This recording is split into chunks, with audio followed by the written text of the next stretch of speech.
When they found that out, these researchers who were doing autopsies on these state hospital patients who had been fed these things for years, they published that, and the big pharma and the psychiatric mafia went nuts. Oh no, it's not our drugs. It's not. It's the schizophrenia. And so they tried to blame it on the schizophrenia. They didn't even know what schizophrenia was, but they were blaming it on it. And then some of the more rational researchers just weren't buying it, so they started feeding these drugs to monkeys and mice. And they found that it was the same thing. They caused the same neurological damage in the rats, mice, and monkeys.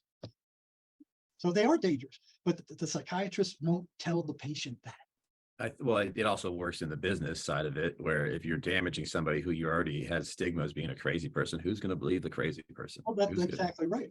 That's exactly right. They've taken their voice.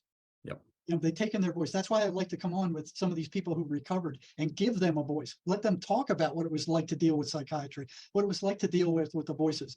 They don't have a voice. They like you said, they're crazy. You can't listen to anything they say. I think that was the hardest part with I said, we talked a little about the veterans last time, is it's just that stigma. It's only after we've talked about our own experiences or somebody else has talked about dealing with dark voices or dark thought patterns, and where they start to open up and go, wow, I'm not the only one. You kidding me? Like, this isn't just me.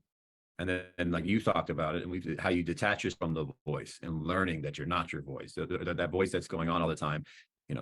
You can have thoughts that are yours, but you can also have thoughts that are not yours. Right.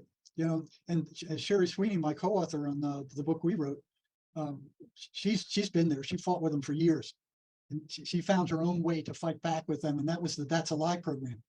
So your listeners can go to my website at jerrymarzinski.com and then go to articles, and under the articles section there's a bunch of articles, but one of those articles is the That's a Lie program. That's the single most effective freestanding free program. We put it up to anybody can go and get it. That will start to knock down the voices, because you can't. What I found out early, that you can't ignore them. They get louder. So what you resist persists. Right. It's like it digs in when you try, and that's what psychiatrists are telling these people.